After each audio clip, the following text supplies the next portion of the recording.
কবি সুনীল গঙ্গোপাধ্যায়। কেউ কথা রাখেনি।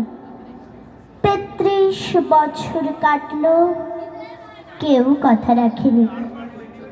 ছেলেবেলায় এক বষ্টমী তার আগমনী গান হঠাৎ থামিয়ে বলেছিল, শুক্লা দ্বাদশীর দিন অন্তরাটুকু শুনিয়ে যাবে।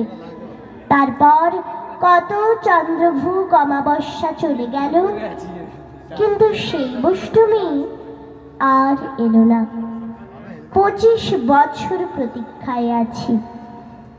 মামা বাড়ির মাঝি নাদের আলী বলেছিল, বড় হও দাদা ঠাকুর, তোমাকে আমি ৩ প্রহরের বিল দেখাবো, যেখানে পদ্ম ফুলের মাথায় সাপ আর ভ্রমর খেলা করে। নাদের আলী, আমি আর কত বড় হব? আমার মাথা এই ঘরের ছাদ ফুঁড়ে আকাশ স্পর্শ করলে তারপর তুমি আমাকে ৩ প্রহরের বিল দেখাবে?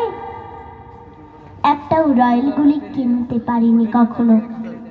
লাঠি লাজেন্স দেখিয়ে দেখিয়ে চুষেছে লস্কর বাড়ির ছেলেরা।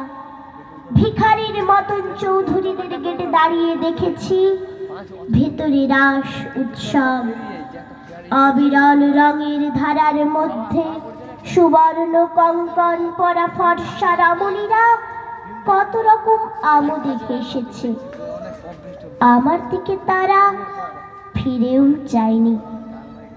বাবা আমার কাজ ছুঁয়ে বলেছিলেন, দেখিস একদিন আমরাও।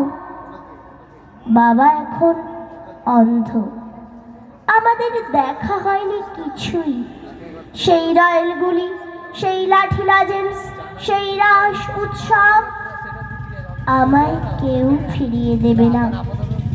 বুকের মধ্যে সুগন্ধি রুমাল রেখে বরুণা বলেছিল, যেদিন আমায় সত্যিকারের ভালোবাসবে সেদিন আমার বুকেও এরকম আতরের গন্ধ হবে।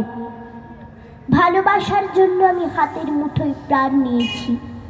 দুরন্ত ষাঁড়ের চোখে বেঁধেছি লাল কাপড়।